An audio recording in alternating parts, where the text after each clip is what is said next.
Hello guys! In this video I'm going to show you how to avoid toll roads on the Sygic application.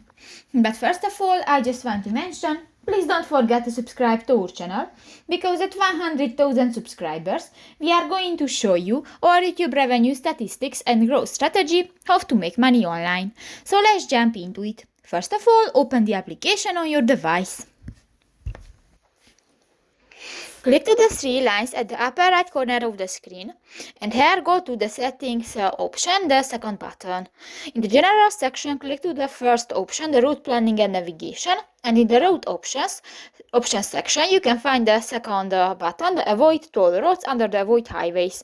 And if you want to enable this option, just click to the next gray circle, and if it will be black, this function will be enabled, and done. So that's pretty much it for this video, guys. See you in the next one. Bye bye.